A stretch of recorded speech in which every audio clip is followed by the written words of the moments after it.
Eso es, pues, espera, dejarnos el micrófono, dejarnos el micrófono. Pues vale. ¿Me das pie para el tema? Sí, sí, me dices tú cuando lo digo, ¿vale? Me dices tú.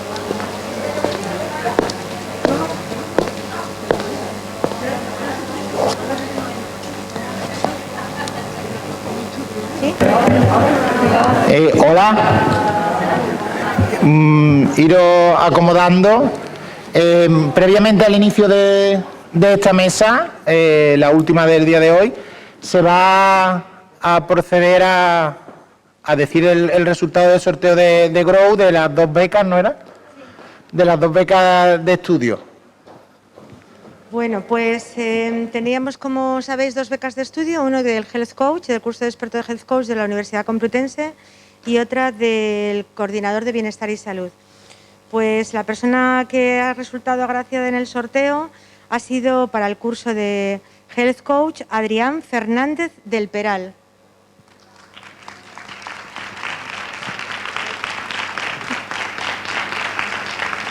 Bueno, no te lo podemos dar porque es digital, pero bueno, aquí lo estás viendo, que estás agraciado. Vale. Muchísimas gracias. Gracias, ya nos ponemos en contacto. Gracias. Y ahora, para la persona que ha resultado agraciada del coordinador de Bienestar y Salud, es María Ángeles Almenara Angulo.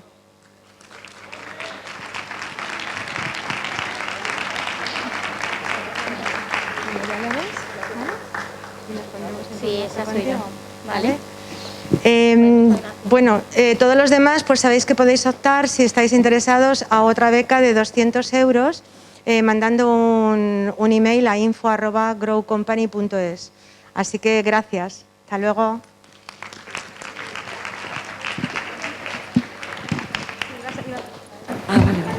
Bueno, muchas gracias. Enhorabuena a los 2 premiados. Ahora vamos a pasar a la mesa, como he dicho antes, última de hoy, en la que se trata el papel de los enfermeros del trabajo durante la pandemia COVID-19. Como bien me ha dicho antes Carmen, la ponente, es muy difícil resumir 2 años de intenso y arduo trabajo en 15 minutos, pero seguro que lo van a hacer muy bien.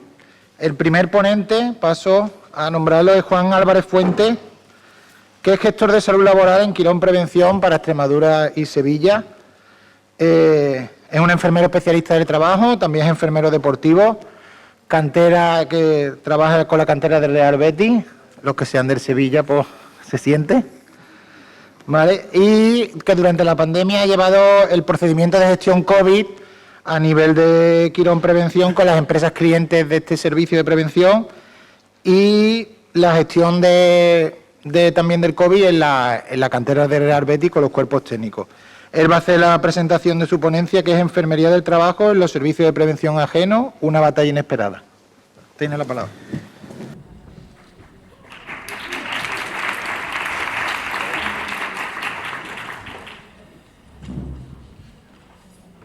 Buenas tardes y la verdad que muchas gracias por el comité por la oportunidad de poder estar aquí. La verdad que es muy buena hora para poder hablar y puedo encontrarme solo. Sé que estáis ahí al otro lado. También estoy muy contento de poder estar aquí en Sevilla. Como podéis ver por mi acento, soy del norte.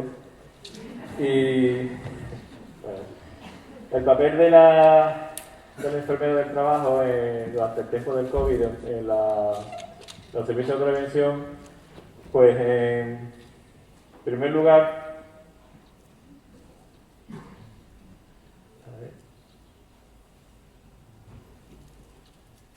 ¿Va?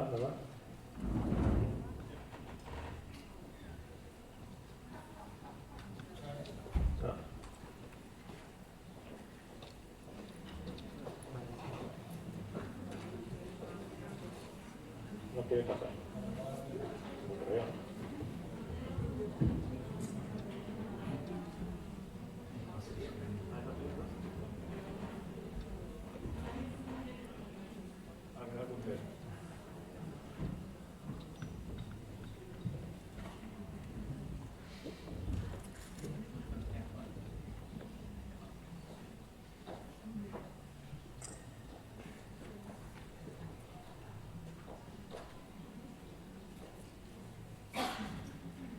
¿Ahora sí?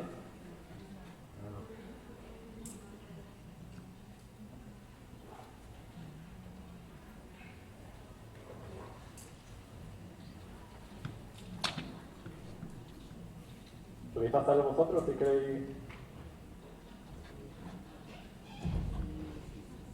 No, digo.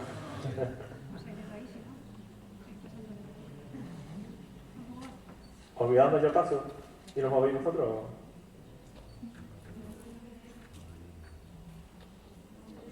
Vale.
Ahora sí, ¿no? Bueno, pues empezamos entonces. En diciembre de 2019, los enfermeros del trabajo de los SPA, bueno, pues estaban en su día a día, la rutina de los... Parece que no, ¿no? En la rutina de sus exámenes de salud, en las pruebas, en la monotonía de las pruebas de enfermería, con los altibajos de las cargas de trabajo, de los momentos, dependiendo de los meses, tiene una mayor o menor carga de trabajo, pero incluso dada la fecha, estarían pensando incluso en las próximas vacaciones, era diciembre, llegaría Navidad, estarían pensando en esas vacaciones de Navidad, ¿no? Pero toda esta dinámica, toda esta rutina se vio interrumpida, perturbada por un descubrimiento, la noticia de un virus desconocido que aparecía en China. Mira que está lejos China, pero ciertamente descubrió un virus que era muy contagioso, ¿no? Esta noticia comenzó de forma vertiginosa a adquirir una notoriedad muy importante en los desayunos con los compañeros, en los WhatsApp, en el Twitter, incluso en la televisión, ¿no? Empezó a tener su importancia, su auge, y aunque en principio podía parecer que quedaba muy lejos, dado que vivimos en un mundo global, en poco se encontró, sin estar invitado, a nuestras puertas. Y llegó. Nadie pensaba que aquel descubrimiento en Wuhan iba a poder cambiar tanto nuestras vidas a nivel social, pero también nuestras vidas a nivel laboral. Tanto en nuestra forma de vivir, como también en la forma de relacionarnos. Y llegó el 14 de marzo de 2020. Ahí no solamente cambió la realidad de nuestra enfermería, sino también cambió la realidad de todo nuestro país. A partir de esa época, se tuvo que convivir con el COVID, o mejor dicho, se tuvo que sobrevivir. Y a nivel laboral, en los SPA, hubo un cambio muy importante, muy significativo, que trajo un cambio en la forma de trabajo y un esfuerzo muy importante en los profesionales. Este cambio significó que se tuvo que adaptar. La palabra que quizás define todo esto es adaptación. Los profesionales de enfermería, los profesionales sanitarios de los SPA se tuvieron que adaptar a lo que se nos venía encima. Hubo un cambio de rol, un cambio de responsabilidades, como creo que antes no habíamos experimentado. Ante esta incertidumbre que se nos venía encima, muchos de los profesionales de los SPA pasaron a hacer teletrabajo. Y claro, pensar enfermero haciendo teletrabajo, pues también. Puede parecer raro, pero también. No olvidemos nunca algunos conceptos dentro de nuestra profesión, como es también la gestión y el asesoramiento. Pues eso fue lo que en esa época empezamos a hacer. Fueron términos o conceptos que se usaron y se utilizaron mucho en esa época.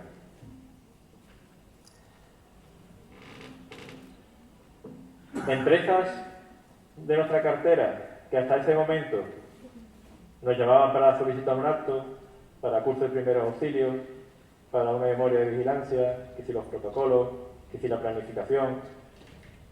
Debido a la presencia del COVID, empezaban a llamarnos porque tenían muchas dudas en cuanto a la gestión. Tenían dudas en cómo llevar a cabo el tema de los contactos estrechos, tenían dudas en relación a los sensibles al COVID, tenían dudas en cuanto a los brotes, tenían dudas. Había multitud de preguntas que eran totalmente opuestas a lo que en este momento era lo que nos demandaban nuestras empresas. Y se tuvo que trabajar en una forma muy diferente.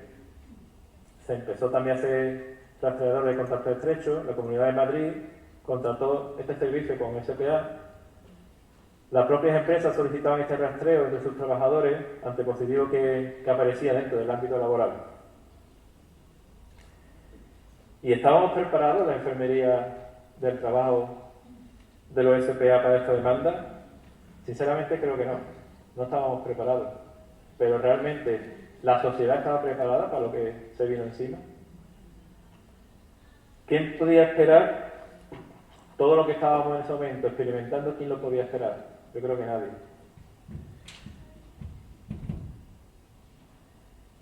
Y ahí entró esa capacidad de adaptación, esa capacidad de aprendizaje, esa capacidad científica, y empezamos en nuestra profesión a empaparnos de los procedimientos de actuación para los servicios de prevención, de la estrategia de detección precoz de vigilancia, un poquito más tarde de la estrategia de vacunación frente al COVID. Y la verdad, no fueron una ni dos, como ya sabéis. Fueron múltiples adaptaciones, múltiples renovaciones. La verdad que creo que nunca hemos estado tan atentos a lo que publicaba el Ministerio de Sanidad o el Consejo Interterritorial como en esta época. Se convertía esta lectura como en nuestro pan diario. Y no solamente tenemos que estar atentos a esto, sino que también incluso había que mirar un poco qué comunidad, la consejería de cada comunidad autónoma que publicaba. Porque si tenías un cliente que era de ámbito nacional, si te preguntaba, por ejemplo, por un contacto estrecho que podía tener en una comunidad determinada, pues podía haber peculiaridades. Si era, por ejemplo, en Extremadura, pues allí el contacto estrecho se miraba con 4 días anteriores a lo que es el inicio de los síntomas o al PDA, diferente a los 2 días que teníamos por ministerio, ¿no? Las empresas nos solicitaban el seguimiento de los trabajadores que estaban aislados en sus casas, ya fuesen por COVID positivo o por cumplir contacto estrecho. Y eran múltiples las llamadas. Muchas veces los trabajadores, cuando se les llamaba, tenían tantas dudas porque la información que les llegaba muchas veces era por televisión, por redes, que precisamente no era la mejor información desde un punto de vista científico. Y nos preguntaban de todo. Y esa llamada por parte de la enfermería era como aire fresco, ¿no? Le aportábamos seguridad, le aportábamos una información que era muy importante para ellos. Pero no todos estuvieron haciendo teletrabajo, también hubo compañeros que estuvieron al pie del cañón. Hubo compañeros que en los pocos centros que quedaron abiertos seguían trabajando para dar servicio a las empresas que como actividad esencial seguían necesitando de nuestros servicios. Quizá poco a nivel de exámenes de salud, quizá más a nivel, como hemos dicho, relacionado con el COVID. En aquella época lo que más se demandaba eran los test de anticuerpos, que después, como sabemos todos, han caído en un olvido y en un ostracismo total. Pero es lo que había, ¿no? Es lo que teníamos a mano y es lo que podíamos trabajar. Estos compañeros que estuvieron ahí, al pie del cañón, lo hicieron con pocos medios, lo hicieron con desinformación porque era un momento de muchas dudas, pero siempre lo hicieron con mucha profesionalidad y siempre con una sonrisa. Al cabo de la semana, ya metido en el mes de mayo, pues empezamos a incorporarnos siempre con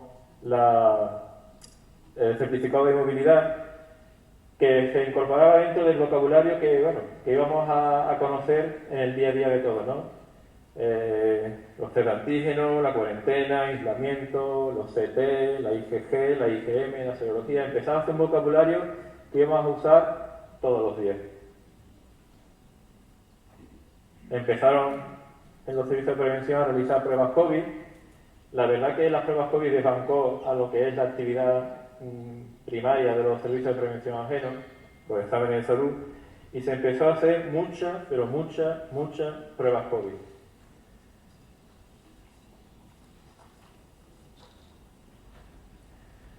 Ahí vemos por año un poco lo que se hizo en Quirón Prevención en cuanto a pruebas, tanto PCR, pruebas COVID, que son los de anticuerpos, serología, del antígeno. En el año 2021 se hizo un total de 778.000 y pico de pruebas. También reconociendo ya aquí el informe de contacto COVID o sospechoso que también realizaba enfermería. Y en este principio de año, con la última ola, pues también una gran cantidad de actividad con el tema COVID, ¿no? Y no solamente a nivel de esto, de pruebas, a nivel de la oficina, de nuestro centro, también se hizo cobertura de eventos COVID, de empresas clientes que nos solicitaban poder hacer eventos. También se estuvo trabajando con el FITUR, con la Feria de Turismo de aquí de Sevilla, en el FIBE, a nivel deportivo también con la Ocean Race Europe, que es una carrera de regata que se hizo por Europa. También con los campeonatos de las MotoGP también se ha participado. Entonces han sido muchas las pruebas COVID que se han realizado, ¿no? Y posteriormente también llegó la ansiada vacuna. La enfermería de los servicios de prevención, a través de la Confederación de Empresarios de Andalucía, en colaboración también con el Servicio Andaluz de Salud, también participó en la vacunación de empresas clientes que nos pedían la colaboración para poder vacunar con la Janssen a sus empleados en sus instalaciones. Empresas como Alesti, Mercasevilla, Ayesa, Migasa, la misma confederación, nos solicitaron esa colaboración y se estuvo trabajando a ese nivel.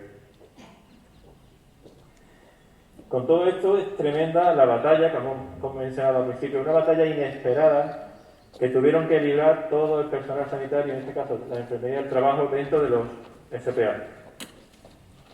Pero como dije antes, es la capacidad de adaptación que ha tenido el personal de enfermería el que ha llevado a que todo ese tiempo, todo ese esfuerzo se consiguiese y hayamos tenido finalmente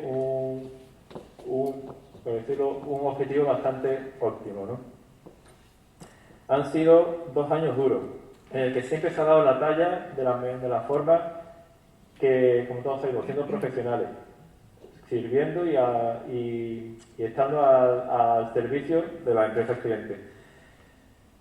Todos esperamos el fin de esta pandemia, el fin de esta batalla.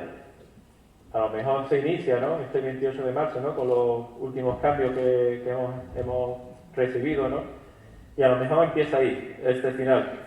Pero, ¿cuál será el destino de nuestra enfermería? ¿Qué futuro es el que nos viene? Hemos demostrado ser capaces de adaptarnos, deslizar nuevos terrenos que no conocíamos. Hemos demostrado nuestro nivel profesional, con alta capacidad de gestión. Hemos demostrado que estamos dispuestos a hacer cosas nuevas y enfrentarnos a nuevos retos, porque tenemos capacidad para liderar proyectos desde nuestro sector. Solo falta por nuestra parte que nos lo propongamos, que realmente tomemos estos retos y los tomemos y digamos hacia adelante. Pero no solamente eso, también creo que falta el apoyo de nuestras empresas, el apoyo de los organismos públicos y por supuesto también el apoyo del gobierno. Desde mi perspectiva creo que el sector privado, dentro de lo que es la salud laboral, está de capa caída. Estamos en una situación un poco que necesitamos el apoyo desde los colegios profesionales. No está aquí ya el presidente del colegio, pero bueno, ya se lo comentaré. Pero de los profesionales, de los sindicatos, desde las consejerías de salud necesitamos ese apoyo. Necesitamos que se apueste también por la enfermería del trabajo en el sector privado, por la salud laboral en el sector privado. La edad media de los profesionales sanitarios en el ámbito laboral privado es bastante alta. De aquí a 5 o 6 años hay un alto porcentaje de jubilación. ¿Y dónde está el relevo? Vemos aquí relevo. Lo vemos aquí, pero hace falta más. Es mucho.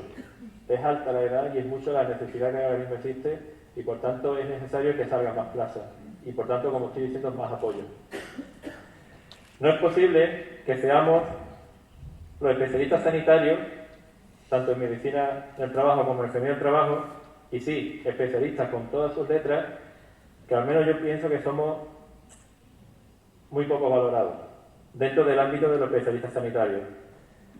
Solo un ejemplo es ver, aunque podamos pensar que es un valor no tan importante, pero si vemos el precio de lo que es ir a ver a un médico del trabajo, a una consulta de médico del trabajo y a una consulta de un enfermero de empresa, comparándolo con otros especialistas en el ámbito privado, pues si comparamos, vemos que no está del todo valorado. En mi opinión, pienso que es necesario un cambio radical en el sistema de salud laboral español. Tenemos que empezar a actuar sobre lo que se nos viene encima, sobre las necesidades que realmente tiene la salud laboral en España. Tendríamos que adoptar formas de trabajo que existen en otros países europeos que llevan un terreno bastante más avanzado que nosotros. Y ojalá ese día llegue pronto. Solamente agradecer a todos vosotros y a una compañera, Gloria Martínez Padilla, que me ha ayudado a esta presentación, a todos los que me han apoyado y animado a estar aquí, a mis compañeros y a los que se fueron, que han dejado huella, a mi esposa, que es la que me sufre, y a todos vosotros. Muchas gracias.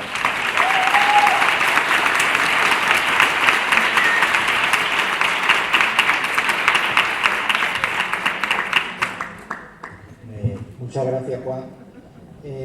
Ahora pasamos con los compañeros Carlos y Laura de nuestra Asociación Hermana de Galicia. Parece que Galicia está de moda. La semana que viene tendremos a vuestro presidente aquí también. Como era el único candidato, saldrá seguro. ¿Vale?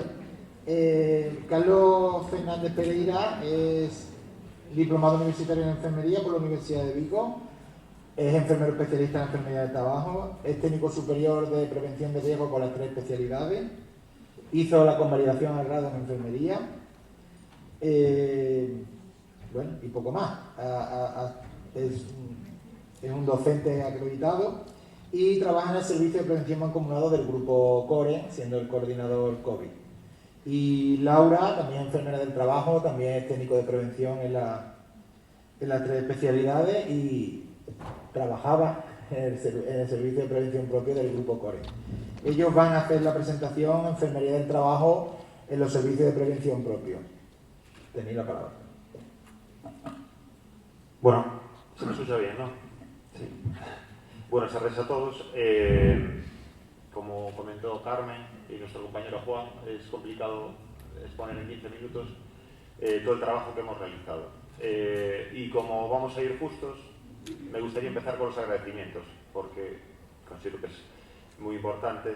En primer lugar, agradecer a la organización que haya permitido a EDGA pues poner 3 personas con acento gallego, creo que se nos distingue bien aquí en el sur, con acento gallego, 3 personas para dar un poco de repercusión a nuestra asociación, que es muy necesario. Gracias a Sandet por ser referente.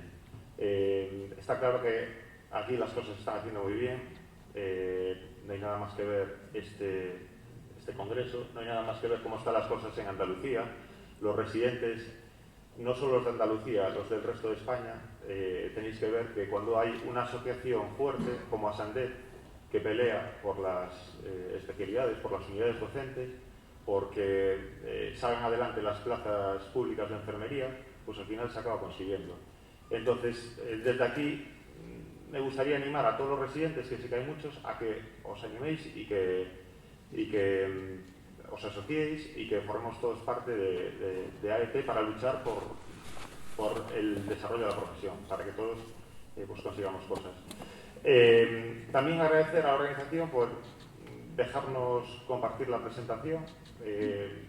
Me gusta mucho compartirla con Laura porque es una persona que llegó como refuerzo en su día a nuestro servicio de prevención y pues gracias a ella y al excelente trabajo que hizo, pues conseguimos sacar adelante y ha pasado el tiempo, ha pasado una ola, 2 olas, hemos actualizado los procedimientos y hemos conseguido pues ser la única empresa del sector que no ha tenido que realizar paros por temas de COVID. O sea que lo hemos conseguido. También tengo que agradecer a su pareja por aquellos viernes que nos pasamos, no sé si lo recordáis todos, al principio de la pandemia, cuando todos los viernes a última hora de la tarde, pum, nos actualizaban el protocolo, teníamos los cuestionarios ya preparados y de repente ya, Laura, que esto ya no nos sirve para el lunes, todo lo que hemos hecho de la mañana, y trabajamos el fin de semana. Entonces, pues es necesario que lo agradezca. También tengo que agradeceros a todos vosotros por estar aquí, porque estáis mostrando interés en este tema y también por haber participado en la encuesta. Sabéis que en esta ponencia vamos a exponer resultados de esta encuesta. Esta encuesta, hemos hecho un cuestionario, yo creo que se ha llegado a la mayoría de vosotros, ha tenido una repercusión tremenda, ha sido un éxito. En 5 días más de 200 respuestas. Gracias a las redes sociales tenemos respuesta de 17 comunidades autónomas, o sea, menos de Ceuta y de Melilla tenemos representación en esas encuestas y desafortunadamente no vamos a poder exponer todo. Entonces lo que hemos hecho es un poco, a medida que vamos exponiendo las actividades que hemos realizado según ha ido avanzando la pandemia. Está claro que no hacíamos lo mismo la primera ola que la segunda ola. ¿Por qué? Porque la evidencia ha cambiado y había que adaptarse. O los medios que teníamos eran diferentes pasados el tiempo. Entonces, pues tendremos que ver los resultados así. También os comento, creo que está ahí la dirección de correo electrónico de EDGA. Entonces, toda aquella persona que quiera un resumen de los resultados, que nos envíe un mensaje. Tampoco vamos a empezar a mandar los resultados a todo el mundo, ¿vale? Sobre todo la gente que ha participado, pues si queréis ver un pequeño resumen, nos lo enviáis y nos enviáis un correo a la dirección de AECTA y os los enviaremos. Y también os comunico que vamos a mejorar ese cuestionario porque nos parece que ha sido de interés para la profesión y entonces vamos a crear un grupo de trabajo. También toda aquella persona que esté interesada, yo lo lanzo ahí. Luego, según los que seamos, pues vamos viendo hasta dónde llegamos con este estudio para evaluar el impacto de la COVID en los profesionales de seguridad y salud en el trabajo. Y nada más, vamos a ceder yo ya cedo la palabra a Laura. Que como decíamos, va a ir contando las medidas que se han hecho desde la primera ola hasta la actualidad. Bueno, todos recordamos las palabras de Fernando Simón de que en España no va a tener mucho más que algún caso diagnosticado. 2 años después, y después de 6 olas, vemos que esto no ha sido así. Entonces, como decía Carlos, la evidencia fue cambiando. Los viernes a última hora nos encontrábamos con que teníamos que reformar todos los protocolos que habíamos realizado. Lo lógico es que con el tiempo se hubiera estabilizado eso, pero como podemos ver, hace tan solo el 14 de marzo, el lunes pasado, nos decía Sanidad que tenía la llegada de la 7ª ola. El lunes que viene, los positivos asintomáticos o con síntomas leves ya no se les va a dar la baja, a pesar de que mucha gente no lo vea. Seguimos más o menos la misma dinámica.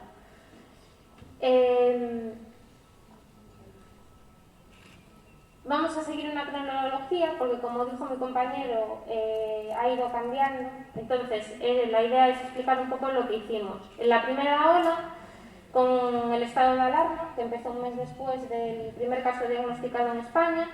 Vino el confinamiento domiciliario, el teletrabajo, los ERTEs, solo en ese momento trabajaban trabajadores esenciales, la falta de EPIs, la infradetección, se hacían muy poquitas PCRs, prácticamente solo a los que ingresaban en hospitales, el colapso hospitalario. ¿Cómo afectó eso a los profesionales de salud laboral? Todos los datos los sacamos de la encuesta en la que participasteis todos. Entonces, debido a los ERTEs que se vieron obligados a realizar muchas empresas de distintos sectores, casi un 10% de los profesionales de salud laboral se vio afectado. No afectó a todos los servicios de prevención por igual. El 23% de los profesionales de los servicios de prevención ajenos estuvieron en ERTE, al igual que el 12% de los profesionales de servicios de prevención propios o mancomunados de empresas privadas, frente solo al 2% de los que trabajaban en empresas públicas.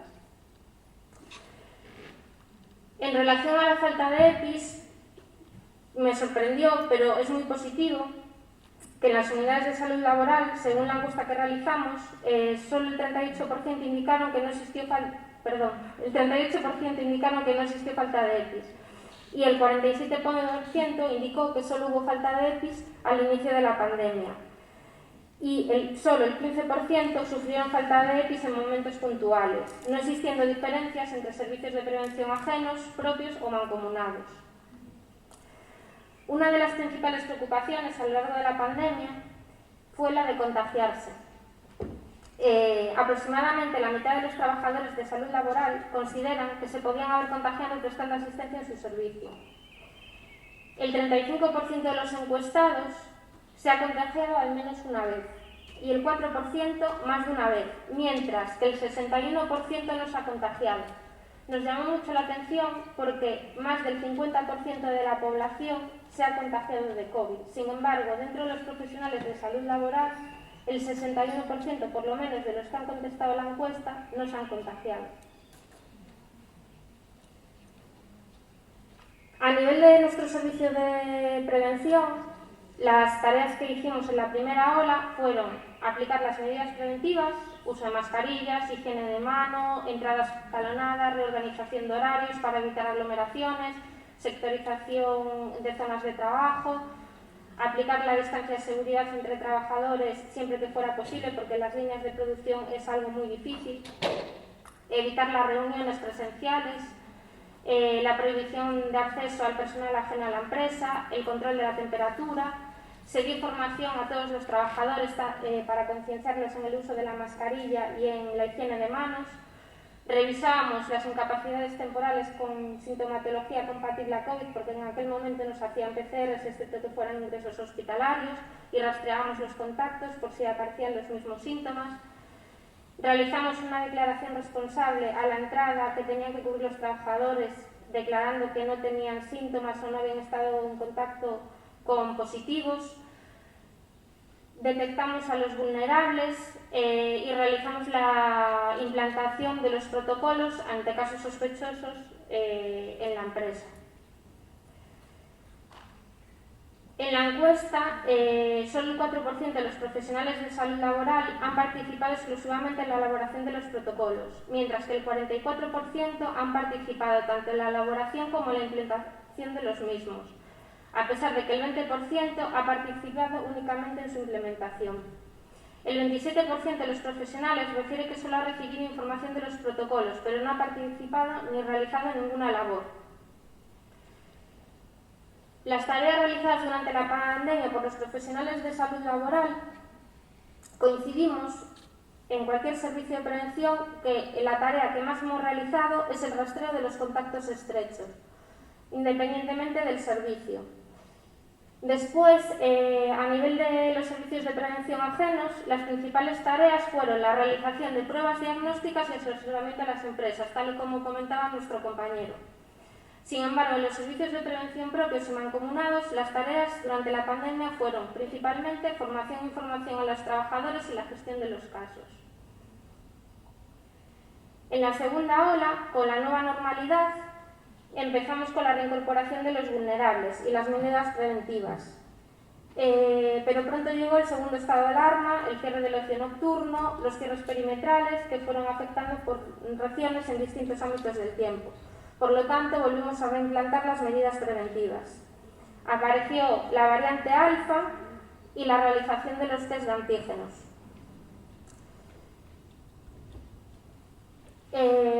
También apareció la evidencia de que el COVID se contagiaba no por gotas sino por aerosoles. Por lo tanto, empezamos con las mejoras en la ventilación de zonas comunes, vestuarios, cafeterías, continuando evidentemente con el seguimiento de casos y los rastreos.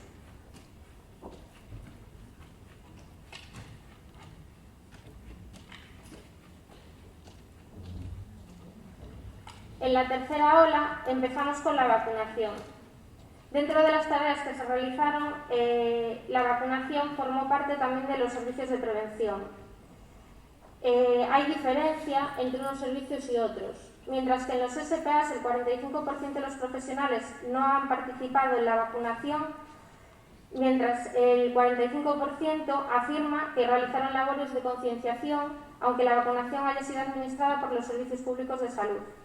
En los servicios de prevención propios o mancomunados de empresas privadas, el 46% de sus profesionales han realizado labores de concienciación y el 32%, además de la concienciación, ha vacunado a sus trabajadores. En los servicios de prevención de las empresas públicas, el 52% ha realizado labores de concienciación y vacunación, frente al 20% que solo ha realizado labores de concienciación. Y llegamos a la cuarta ola, que a pesar de lo mediática que fue, tuvo poca repercusión sanitaria, debido sobre todo a las vacunas. De todos modos, todas las actividades que tuvimos que asumir supuso que las tareas habituales se vieran afectadas durante la pandemia, especialmente la vigilancia de la salud. Cuando preguntamos en la encuesta si los trabajadores consideraban que se había desatendido la vigilancia de la salud debido a las tareas que tuvimos que asumir, hay una gran diferencia entre los servicios de prevención ajenos y los propios.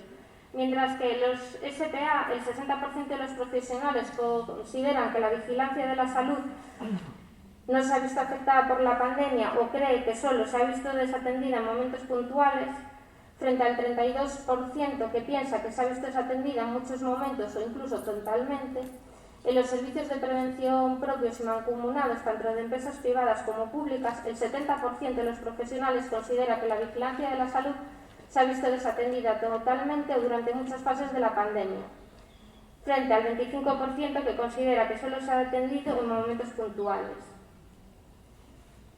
Si vamos a la variación de los exámenes de la salud realizados durante el año 2020 y 2021, entre los servicios de prevención ajenos, propios o mancomunados, el 68% de los profesionales de los servicios de prevención ajenos consideran que los exámenes de salud realizados ha sido similar o ha disminuido moderadamente, frente al 19% que considera que han aumentado. Mientras que el 77% de las profesiones de servicios de prevención ajena y mancomunado consideran que los exámenes de salud realizados durante estos 2 años han disminuido. En lo que estamos de acuerdo, o por lo menos no hay diferencias entre servicios de prevención ajenos, propios o mancomunados, es cuando preguntamos si consideramos que la vigilancia de la salud pueda afectar en un futuro a los trabajadores. La mitad considera que sí y la otra mitad considera que no, pero independientemente del servicio. Y llegamos a la quinta ola, en la que la mayor parte de los contagiados eran jóvenes. Y volvemos otra vez a retomar las medidas. Debido al mantenimiento de la pandemia y el tiempo hizo que la carga de trabajo se viera aumentada, afectando a las unidades de salud laboral. El 90% de los profesionales de salud laboral considera que su carga de trabajo ha aumentado tras la pandemia.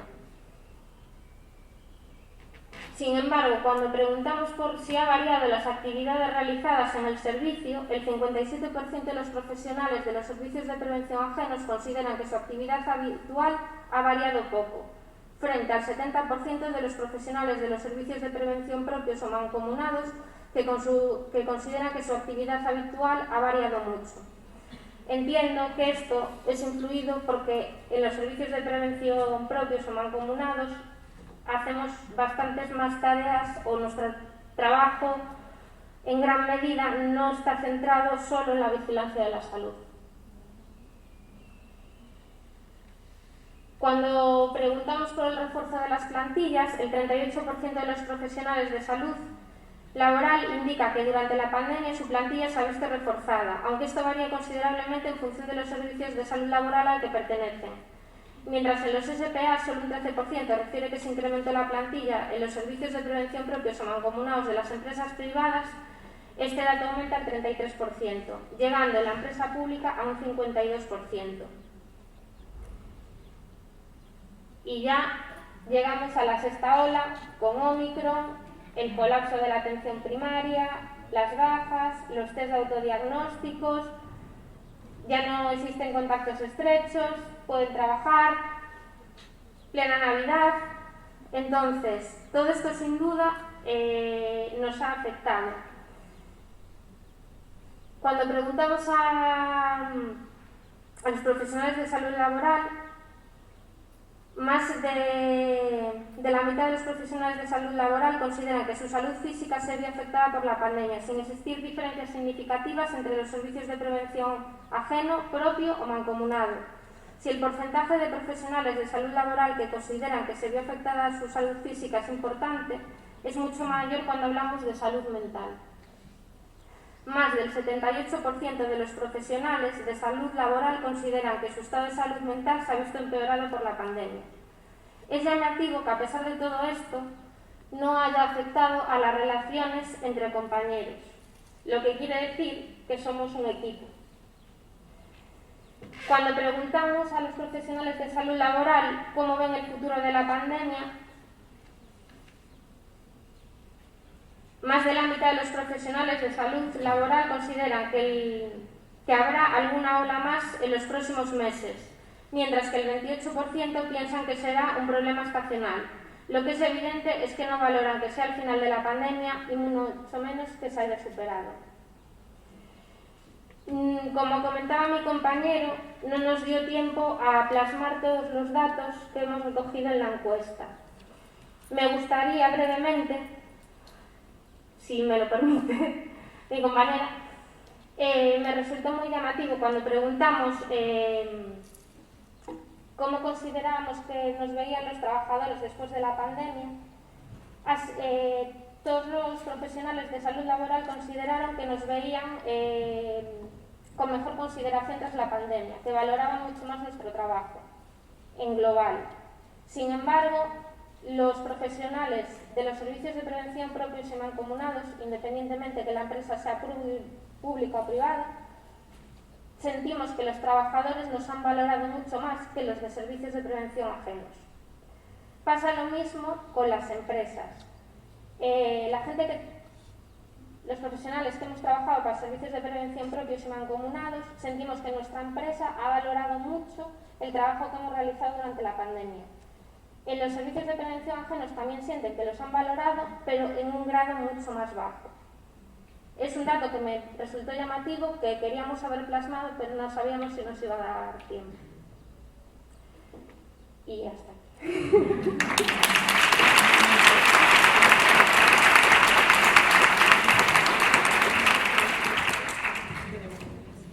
Muchas gracias, Carlos y Laura. La verdad que se está tiñendo todo el tiempo. Bueno, por último, presentar a Carmen Lameiro Vilariño, enfermera del trabajo en la Unidad de Prevención de Riesgos Laborales del área de Vigo, técnico superior en Prevención de Riesgos Laborales con las 3 especialidades, responsable de la docencia de los EPI durante la pandemia en el área de Vigo, que actualmente sigue trabajando como enfermera del trabajo en el área de Vigo y que nos va a exponer pues la ponencia de la enfermería del trabajo, los servicios de prevención propios hospitalarios, que si hubiera sido en los mancomunados, en los hospitalarios, algunas veces los sanitarios somos los peores trabajadores con los compañeros. Te cedo la palabra. Bueno, muy buenas tardes a todos. En primer lugar, me gustaría, aunque se ha reiterado, agradecer al comité organizador, por supuesto, y al comité científico, pues la posibilidad que nos han dado de estar aquí contando una parte de nuestro trabajo y desde luego felicitarles por el éxito que han tenido este congreso, lo han hecho fenomenal, no está nada bueno. Bueno, como ya han dicho mis compañeros, realmente voy a tratar, digamos, en estos 15 minutos de dar unas pequeñas pinceladas de lo que ha sido 2 años de pandemia, los más duros, difíciles e intensos de cualquier enfermero del trabajo en un servicio de prevención hospitalario. Me ha tocado estar a mí aquí, pero cualquiera de los que han estado en el hospital les ha pasado exactamente lo mismo. Vamos a intentar, digamos, pues comprimir y dar una pequeña noción de lo que ha supuesto esto para nosotros. Punto de partida, yo vengo del área sanitaria de Vigo, ahí tenéis una descripción de lo que es esa área sanitaria con la población que atendemos. Tenemos 6.400 trabajadores que pertenecen al Servicio Bello de Salud. Deciros que el Sergas, el Servicio Bello de Salud, es la mayor empresa de toda Galicia, con más de 30.000 trabajadores, y en el área de Vigo tenemos 6.400. Esas son las distribución por centros. El Hospital Álvaro Cunqueiro es el hospital donde se centralizó toda la pandemia, porque es el hospital más grande, de agudos, es un hospital además muy reciente, muy nuevo.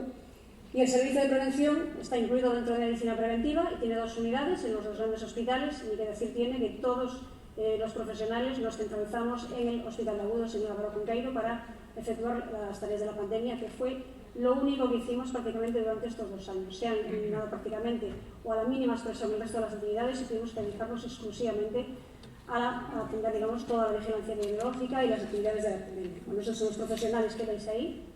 Somos 2 enfermeros en trabajo para 6.400 trabajadores, muy poquitos.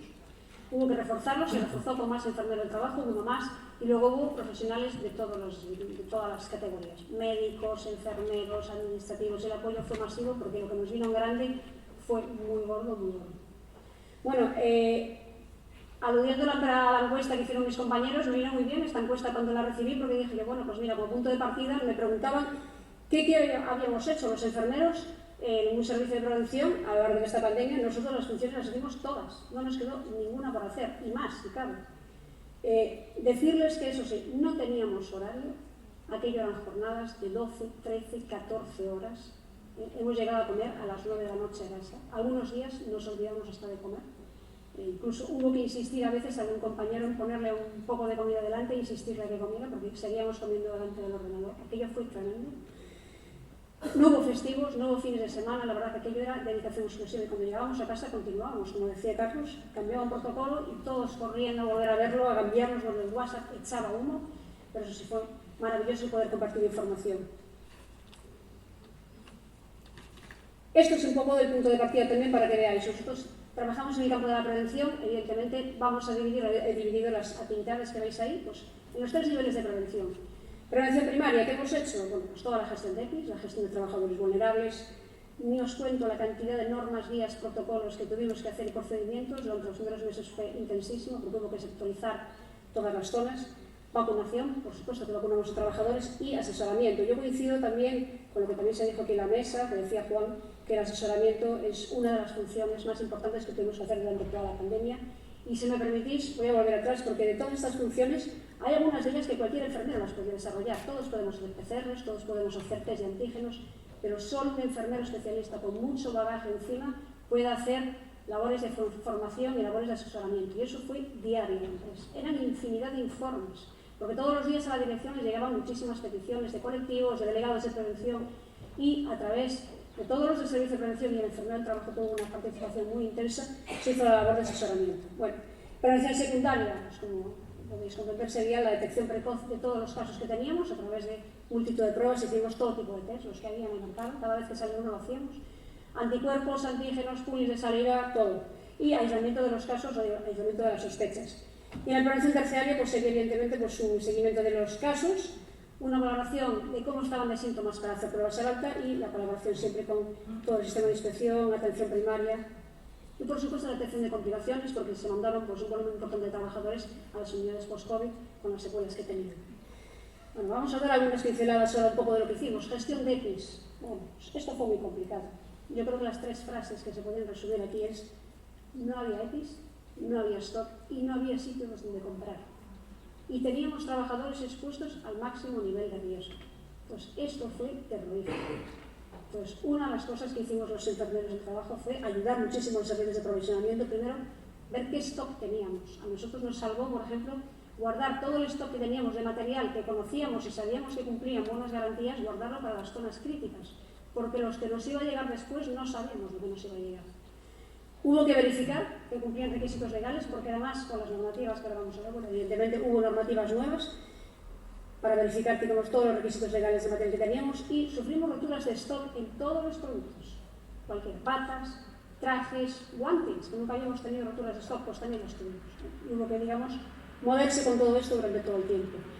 Ese es el procedimiento de los servicios de prevención, yo creo que es conocido por todos, y este procedimiento pues, bueno, lo utilizamos muchísimo. Aquí tenemos algunas normativas técnicas que tenemos que utilizar. Curiosamente, por ejemplo, los guantes, que era un elemento, digamos, que estamos muy acostumbrados a utilizar, bueno, pues los guantes tenían que cumplir esta normativa que veis aquí, que es una norma ISO, la 374.5, en donde se tenía que realizar mayores un test de penetración viral para garantizar que ese guante no solamente nos protegía frente a bacterias, sino específicamente frente a virus. Eso fue una de las cosas que tuvimos que ir introduciendo.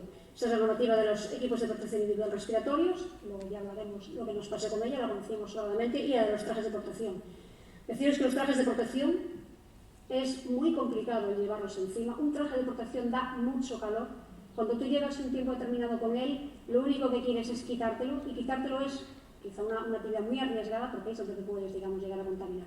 Entonces, una de las alternativas que nosotros decíamos era, sobre todo cuando tenían que hacer guardias largas, aquellos que estaban turnos durante mucho tiempo, es que en vez del traje, o bien un traje lo más ligero posible, porque llegaba suficientemente, o una bata, porque iban a estar mucho más cómodos. Yo recuerdo, pues, hemos tenido trabajadores que se ponían un traje de los amarillos, que nosotros los teníamos de la época del ébola, los teníamos, y a los 15 minutos es que casi se nos desmaya, porque es que es muy duro trabajar con ese traje durante mucho tiempo, ¿de acuerdo? Es una de las dificultades añadidas.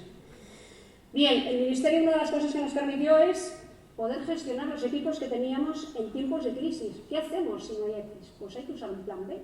¿Y el plan B cuál es? Pues el plan B puede ser pues, utilizar una mascarilla quirúrgica, o nosotros lo que más utilizamos en esta tabla, bueno, de estas alternativas que están aquí, que nos digo que es alargar el tiempo, poner pantallas, incluso resterilizarlos. Hubo muchísima discusión, incluso a través del foro de la ET, que fue una maravilla lo bien que funcionó el intercambio de información. Vertíamos mucha información sobre la forma, digamos, incluso de esterilizarlos o de desinfectarlos. Nosotros una de las que más utilizábamos era la de poner aquellos EPIs en aquellas actividades que tenían mayor riesgo. ¿Quién tiene mayor riesgo? Pues es el que tiene que llevar, digamos, un EPI más continuo. ¿Vale? ¿Tú vas a intubar? Pues tienes que llevar un CP3. ¿Tú no vas a intubar? ¿Vas a hacer otra actividad? Pues bueno, veremos si tenemos para todos bien, y si no, hay que limitarlo, porque no tenemos para todo el mundo. Y esto es una realidad que tenemos día a día. Bien, donaciones de material. Esto tuvimos en todos los centros sanitarios. Yo creo que a todos nos inundaron con material. La verdad que la solidaridad fue tremenda y nos vinieron muy bien. Nos trajeron muchísimo material, empresas particulares, pero claro, ese material había que clasificarlo, porque no todo valía. Hay material que nos servía y hay material pues, que la verdad pues, que no tenía mucha utilidad. Entonces, bueno, nosotros lo que tuvimos que hacer fue dos almacenes. Almacén A, productos que se van a utilizar; almacén B, productos que en principio no cumplen algún requisito técnico o no se van a usar directamente, pero que, oye, mira, si no hay, Dios dirá, evidentemente, a lo mejor tenemos que echar manos de ellos. Y con respecto al material, digamos, a las nuevas adquisiciones que pudimos hacer, bueno, pues esto es un poco lo que nos llegamos a encontrar. Perdidos, como digo yo, en las traducciones. Porque traducir chino con un móvil, les aseguro que es harto complicado, pero no nos quedó más remedio que hacer. Porque el material que nos mandaban venía en chino. Y hombre, con el inglés, mal que bien, ya nos vamos mejorando, pero con el chino muy difícil. No sabíamos si el equipo de protección que nos mandaban era un tipo 3 o un tipo 4. ¿Qué presión soportaba? Entonces, ¿qué normativas? Entonces, aquello fue tremendo. Fue un mundo bastante complicado. En primer lugar, barreras de seguridad, con lo que les estoy comentando. Segundo, certificados que a veces eran incompletos, no sabíamos qué validez tenían, o incluso acreditados verificados por laboratorios que no sabíamos qué nivel de acreditación teníamos, y con unos niveles de eficacia pues, muy variables. Claro, la Unión Europea, cuando no había material en Europa, lo que hizo fue abrir el mercado. Nos abrimos el mercado y empezamos a traer material de otros países, pero perdimos la seguridad que teníamos con nuestras normativas técnicas, que son muy exigentes, como no puede ser de otra manera. Un pequeño apartado, y es que la protección respiratoria que tanto problema nos dio, decirles que no tiene nada que ver lo que se hace en Oriente con Occidente. Son dos mundos distintos. Estas fotografías que veis aquí arriba son del síndrome respiratorio agudo severo del año 2003. Y yo ya las ponía, pues porque bueno, se lo ponía siempre a mis alumnos para decir, fíjense cómo llevan las mascarillas en las actividades más cotidianas, en los colegios. Aquello nos sonaba pues muy raro, evidentemente, bueno, hasta que llegó lo que llegó. Pero es que es cierto, en Oriente la protección respiratoria no solamente se utiliza con fines profesionales, se utiliza como una norma higiénica. Pues durante el invierno, para evitar el catarrito, la polución, o a lo mejor el polen. En Occidente la protección se utiliza exclusivamente con fines de protección y eso es una grandísima diferencia. Entonces, ¿esto qué significó? Pues significó que teníamos un galimatías de normativas que nos venían de estos países orientales que era muy difícil de encasillar. Y este documento nos sirvió de muchísima utilidad. Estos son las siglas de la Sociedad Española de Farmacia Hospitalaria, que hizo una comparativa entre las normativas que veis aquí, que son las chinas, con las equivalencias que podíamos tener en Europa. ¿Y en qué se basaron fundamentalmente? Pues en aquellas que tienen ensayos reglados, porque si os fijáis, por ejemplo, esta de aquí, la normativa, digamos, equivalente a nuestra mascarilla quirúrgica, y es la única que tiene un ensayo de filtración del 95% y con unos buenos flujos de aire. Pues esta es la que nos valía. Y con respecto a las mascarillas, digamos, los tipos de presión respiratoria, los EPIs, esta es la normativa que nos valía, que es la GB 2626. Entonces, a partir de ahí empezamos a saber qué podíamos exigirle a un EPI que nos venía de otros lugares. Esto fue un poquito lo que ocurrió en España y en muchos países europeos. Pues empezaron a llegar equipos de protección respiratoria pues que decíamos que no tenían a lo mejor un nivel de eficacia bueno, que teníamos dudas. Yo creo que toda Europa devolvió lotes y lotes de mascarilla a Oriente. España, Francia, Alemania. Yo me leía noticias y estaba viendo de alguna manera pues, que eran muchos los países que tuvieron este problema. ¿Por qué? Porque ¿qué ocurría? Bueno, pues lo que ocurría es que nos encontramos primero, pues a veces también con poco conocimiento de quien hacía las compras y también muchas veces con gente con pocos escrúpulos. Entonces, yo recuerdo que uno de los informes del Servicio de Aprovisionamiento que nos pidió a nosotros es que comprobáramos unas mascarillas que eran de una casa que se llamaban Garni Galaxy, son estas mascarillas de aquí. Y bueno, pues empezamos a hacer un informe técnico para ellos y ¿quién vendía estas mascarillas? Porque evidentemente, bueno, pues a ver dónde salen. Pues cuando tú te ibas a la página web, está traducida, te encontrabas que Garni Galaxy era una compañía que la fundó un ciudadano estadounidense, pero nacido en China, que se volvió a su país y montó la empresa. ¿Y qué vendía esta empresa? Pues vendía cosméticos, vendía pañales de bebé, productos de higiene femenina, pues antifaces para dormir y entre ellos mascarillas. Porque vuelvo a repetir, allí las mascarillas es un producto higiénico más. Cuando el problema que teníamos era que las mascarillas que nos vendían, aquí tenéis el logo de N95 y aquí estaba el grandísimo error. Los que trabajamos en protección respiratoria sabemos que un N95 es el certificado del Instituto de Salud Ocupacional NIOSH y esa mascarilla es buena, filtra un 95%, pero claro, es que esto no era cierto, porque cuando tú te ibas a buscar la información a la página lo que encontrabas era esto. Máscara tipo N95. Bueno, si yo ahora a ustedes les prometo que cuando salgan de aquí les voy a regalar un reloj tipo Rolex o un móvil tipo iPhone, todos ustedes saben que no les voy a dar un Rolex ni un iPhone. Entonces, las imitaciones están muy bien para ciertas prendas o para algunos artilugios que podamos adquirir, pero en protección de un trabajador no puede ser. No lo podemos permitir. Y esto es lo que ocurría. Cuando íbamos a comprobar qué normativa cumplían, pues ya ven que esta normativa que nos cumplía es distinta de la que tenía que cumplir, que es la GB 2626. Con lo cual, señores, no nos vale, devolvamos. Y esto es un caballo de batalla que tenemos todos los días. Ni se imaginan el trabajo que daba esto, comprobar los equipos para garantizar la salud profesional. Otra actividad que hicimos, formación. Bueno, la formación también fue, concretamente a mí me nombraron coordinadora de formación. Entre otras cosas porque nadie se atrevía a hablar con los trabajadores, porque había que contarles lo que no querían oír. Y es que, señores, aquí no va a pasar nada y hay equipos para todos. Pues no sabemos lo que va a pasar y los EPIs son limitados y hay que utilizarlos con cabeza. Entonces, bueno, pues hubo que articular actividades formativas presenciales, fue muy complicado, porque, bueno, esto es el salón de actos del Hospital de Valconqueiro, capacidad de 200 personas, pero aquí se metían 20 o 30, había que mantener distancia, había que mantener mascarilla, había que mantener todas las medidas que se pueda dar.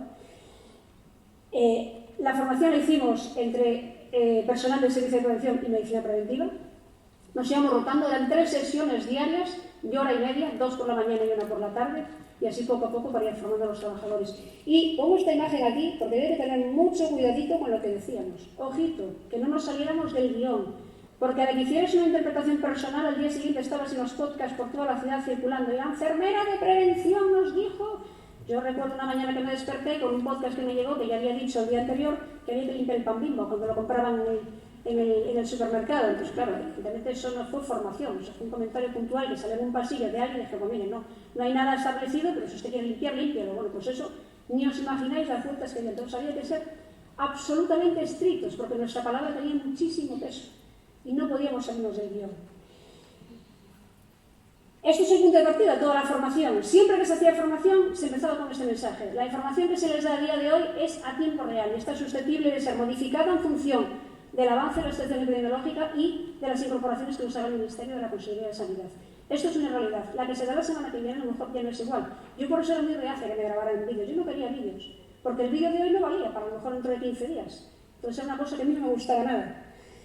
Y esto es un poco, bueno, ¿qué decíamos en la formación? Bueno, pues como os podéis imaginar, cómo se transmite el virus, qué X tenemos, cómo los vamos a usar y sobre todo, cómo se ponen y cómo se quitan. Había que ser muy cuidadosos, siempre por detrás, para que no se tocara en ninguna parte.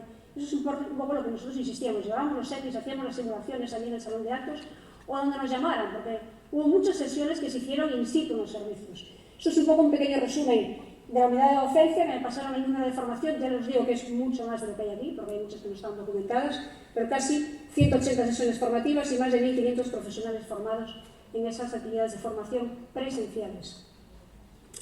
Vulnerables. ¿Cómo hacíamos la gestión de trabajadores vulnerables? Bueno, pues nosotros ahí realmente, el enfermero realmente era un papel asesor, porque la gestión, el informe realmente de vulnerabilidad era un informe médico, pero nosotros lo que teníamos era asesorar al trabajador y le decíamos, bien, tiene usted que cubrir esta documentación, remitirla por correo electrónico a la Dirección de Recursos Humanos, porque tiene usted que dar un visto bueno, un acto, para que entren en su historial clínico y comprueben si usted tiene algún problema de salud que no sea compatible con las actividades en esas zonas de COVID. Estas son las tablas que utilizamos, que están sacadas del procedimiento del Ministerio. En estos colorines, evidentemente, pues como podéis imaginar, estarían, digamos, pues, las adaptaciones distintas que se hacen con los trabajadores. En el caso, digamos, blanco no precisa adaptación, en el caso, digamos, el 2 puede hacer actividad laboral, pero a lo mejor no hacer una tarea puntual, por ejemplo, tareas que exigen aerosolización. En el nivel 3 continúa, pero en otras unidades que no sean COVID, y en el 4 pues precisa automáticamente ya cambia el puesto de trabajo. Deciros que esto hubo un antes y un después de la vacuna. Una vez que entró la vacunación, la mayor parte de las adecuaciones ya se suprimieron y sí se permanecieron aquellas de trabajadores con una gran inmunodepresión o trabajadores con tratamientos oncológicos, evidentemente, que se hacían puntualmente. Bueno, esto es un pequeño resumen de todo lo que hicimos en adaptaciones de puesto de trabajo, más de 500. La mayoría ya veis que son actos con limitaciones. Era gente que podía hacer algún tipo de actividades, pero no podía hacer todas. Bueno, y esto es la publicación, me ha gustado ponerla porque vamos a hablar de vacunación, y probablemente esto es la publicación que mayor impacto va a tener en mi vida personal y profesional. Aquel años horribles del año 2020, nos fuimos, los que trabajamos en los servicios hospitalarios, nos fuimos a la cama el 31 de diciembre con un poco más de esperanza, porque salía la primera publicación de que teníamos una vacuna eficaz. Esta es la publicación de Pfizer, salió el 31 de diciembre, el New England Journal of Medicine, y de alguna manera nos decía que a partir de ahí podíamos tener un rayito de esperanza, y no os podéis ni imaginar lo que era eso después del año que habíamos tenido. Evidentemente, pues empezó a vacunar. Bueno, pues esta es la foto típica que hacíamos los primeros días que vacunamos al trabajador, todo el mundo mandando las fotos. Hemos visto trabajadores llorar de emoción cuando les vacunaban, porque no os ni imagináis lo que suponía para ellos saber que tenían una vía de salvación.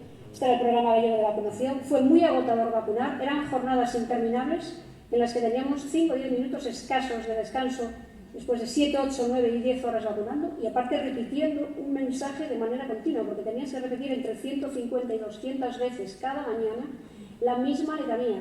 ¿Tiene usted alguna alergia a algún alimento, algún medicamento? ¿Está embarazada? ¿Ha viajado a un país? ¿Ha tenido contacto con COVID? ¿Síntomas compatibles?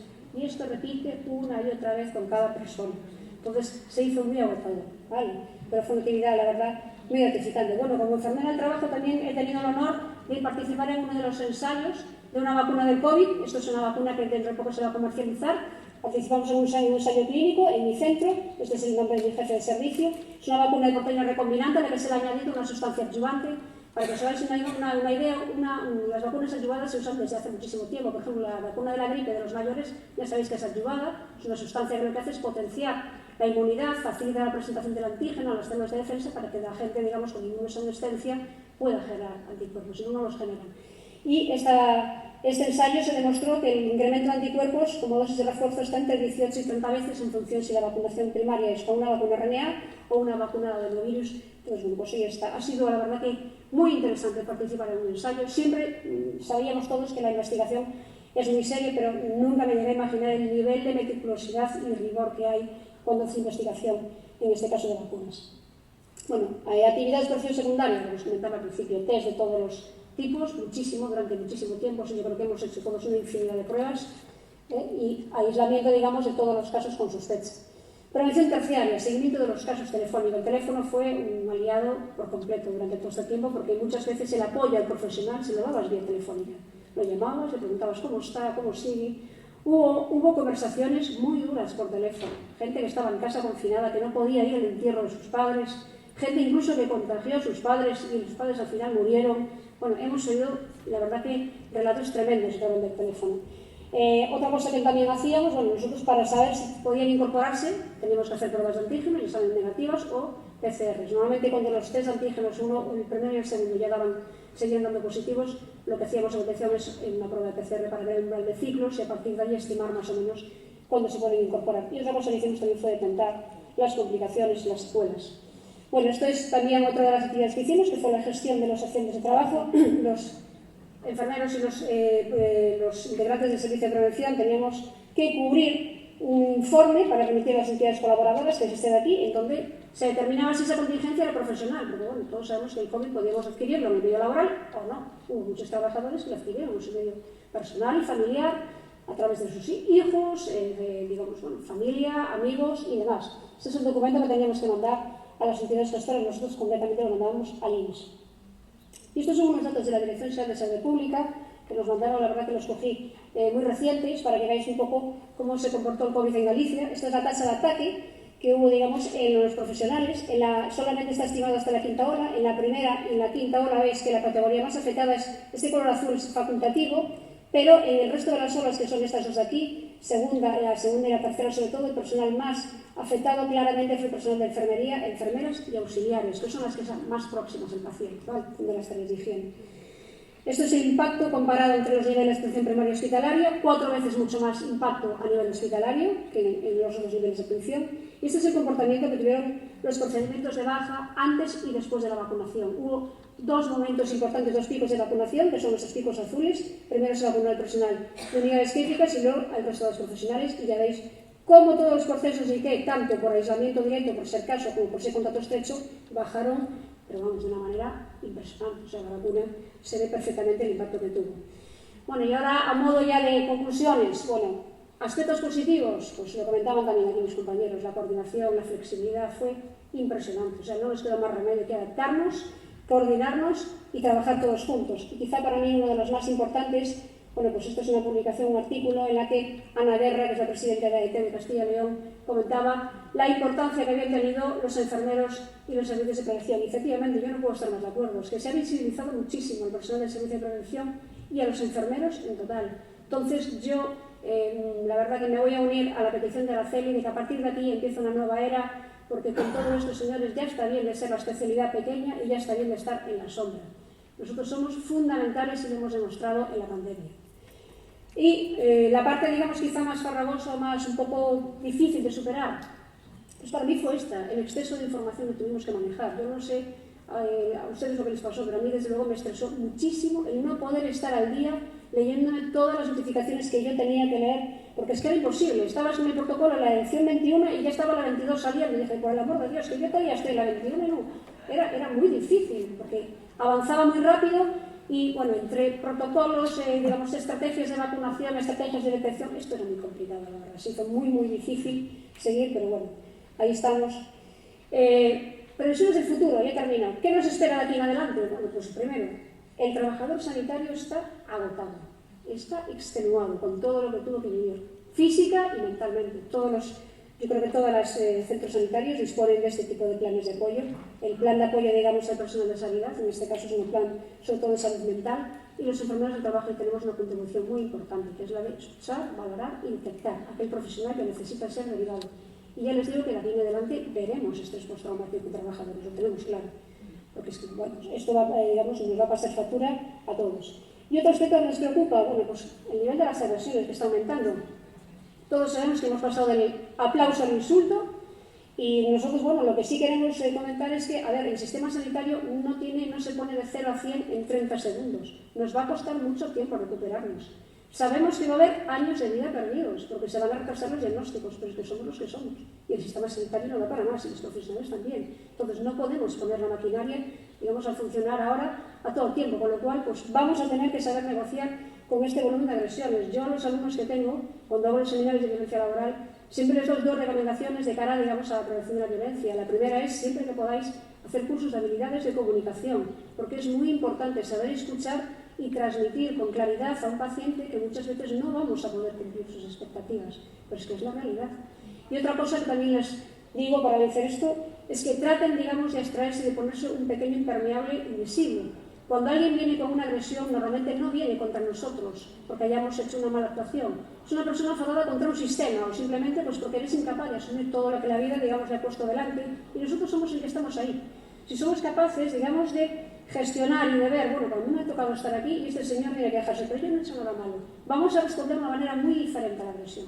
¿De acuerdo? Entonces, me parece fundamental los dos aspectos. Y ya con esto, bueno, yo he oído que este es un cartel que se puso aquí en Sevilla, se puso un mural, no sé si es cierto o no, lo vi, la verdad que me pareció fantástico este cartel. Y bueno, pues utilizando una frase, no es mía, esta es una frase de Almudena Grandes, que es una grandísima escritora a la que yo admiro y que nos ha dejado no hace mucho, y es una de las frases que le dedicaba a su marido, el poeta de Granada, Luis García Montero, y haciendo alusión a todos aquellos profesionales que han participado en la pandemia, algunos han dejado la vida, otros nos hemos dejado la piel. Pues muchísimas gracias y nunca será suficiente para haceros todo lo que han hecho. Con todo esto,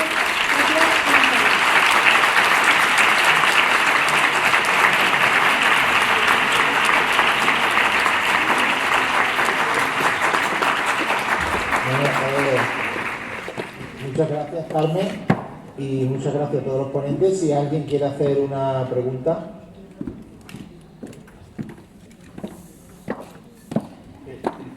Si no hay preguntas, una cosita por si acaso se va a la gente. Al terminar tenemos la asamblea. Es para recordar que por favor nos marchéis si queréis asistir a la asamblea. Bueno, quisiera hacer la pregunta, en este caso a Carmen, a la última ponente. Ha comentado ahora sobre todos los cuidados que se han tenido que impartir a nivel hospitalario. Yo tengo una pregunta, también como compañero de profesión. ¿Quién ha cuidado al cuidador? ¿Quién ha cuidado al cuidador? ¿Quién ha cuidado a usted? Esa era mi pregunta. Bueno, esa es muy buena pregunta. La verdad me quedo, digamos, un poco pendiente porque efectivamente los enfermeros del trabajo hemos sufrido muchísimo. Éramos los que teníamos que escuchar, bueno, yo y todos, hemos tenido muchos trabajadores llorando como magdalenas delante de nuestro despacho. De nosotros, ¿quién se ha encargado? Bueno, pues el mismo plan, digamos, que teníamos de apoyo emocional, teníamos exactamente la misma línea, pero la verdad que no ha habido, digamos, un gran cuidado de los cuidadores en este caso. Y sí que evidentemente nos ha afectado, claro que nos ha afectado, por supuesto. Muchas gracias. Y otro compañero.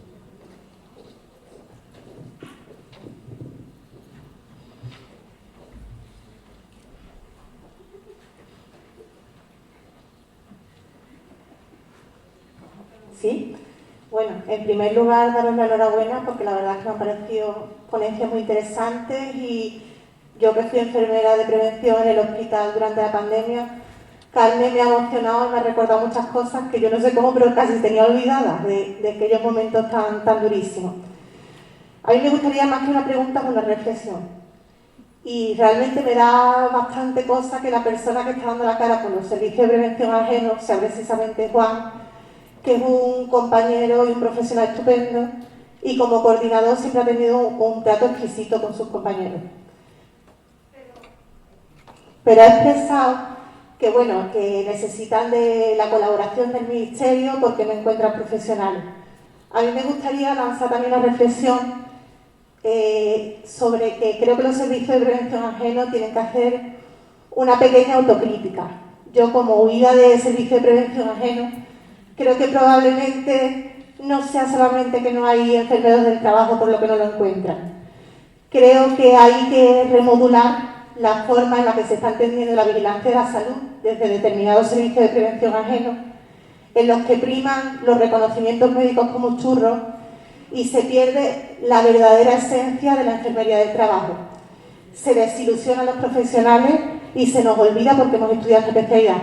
Y vuelvo a repetir que sinceramente no va contra Juan, porque Juan siempre nos ha apoyado, ha sido compañero de muchos de los que estamos aquí, pero sinceramente no creo que el problema sea que no hay enfermeros del trabajo.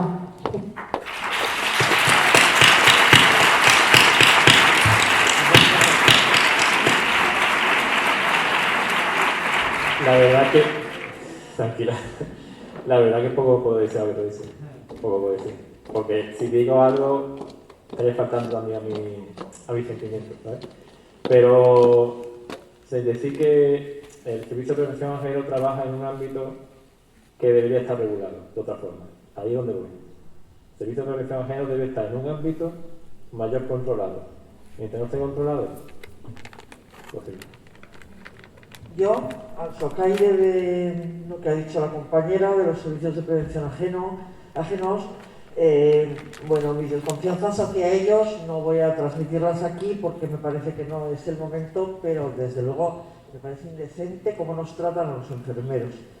Es indecente. Yo a nuestros compañeros que salen en el servicio de prevención ajeno en Madrid, que los llevan a los polígonos en unas camionetas indecentes, los llamo poligoneros y les pagan 1.000 euros o menos. Entonces, eso nosotros estamos a por ellos, que lo sepáis. Que sepáis que no publicamos una sola oferta de trabajo porque ofrezca menos de 30.000 euros anuales a un enfermero y unas condiciones de trabajo dignas para lo que somos, para graduados. Ayer o antes de ayer, ya no sé en el día que vivo, se ha subido esa cuota. No vamos a publicar ninguna oferta de trabajo, ni vamos a admitir, ni vamos a secundar ninguna oferta de trabajo hecha a un enfermero especialista que esté por debajo de los 35.000 euros. No hay enfermeros que les paguen.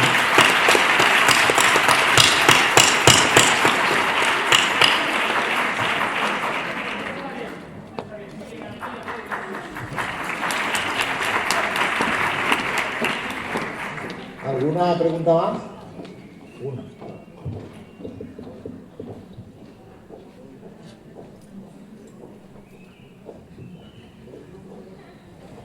Buenas tardes. Nada, solamente puntualizar una cosilla. Soy Ana Guerra.